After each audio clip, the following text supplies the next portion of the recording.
Academy. நம்ம சயின்ஸ்ல இருக்கக்கூடிய இம்பார்ட்டண்டான பாக்ஸ் கண்டென்ட்ஸ் பார்த்துட்டு இருக்கோம். அதில் பார்க்கக்கூடிய டாபிக் வந்து சிப்கோ இயக்கம். 1973ஆம் ஆண்டு அகிம்சா வழியில் மரங்களையும் காடுகளையும் பாதுகாப்பதற்காக தொடங்கப்பட்ட ஒரு இயக்கம் தான் இந்த சிப்கோ இயக்கம். சிப்கோ அப்படின்ற வார்த்தையினுடைய பொருள் என்ன அப்படின்னு சொல்லிட்டு பார்த்தீங்கன்னா தழுவுதல் அப்படின்றது மீனிங். மரங்களை வெட்ட விடாம அந்த பகுதியில் இருக்கக்கூடிய கிராம மக்கள் மரங்களை வட்டமாக சூழ்ந்துட்டு அதை வெட்டும் பொழுது கையால தழுவிக்கிட்டதுனால இந்த இயக்கத்திற்கு சிப்கோ இயக்கம் அப்படின்ற ஒரு பெயர் பெற்றது.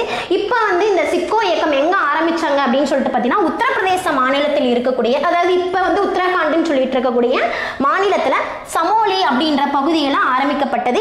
இமயமலை பகுதிகளில் கிட்டத்தட்ட ஒரு 15 ஆண்டுகளுக்கு மரங்களை வெட்டக்கூடாது அப்படின்ற ஒரு அரசாணை, அதாவது உத்தரவை பெற்று இந்த இயக்கம் வந்து மிகப்பெரிய ஒரு சக்சஸ்ஃபுல்லான ஒரு அட்டெம்ப்ட்டுக்கு போச்சு.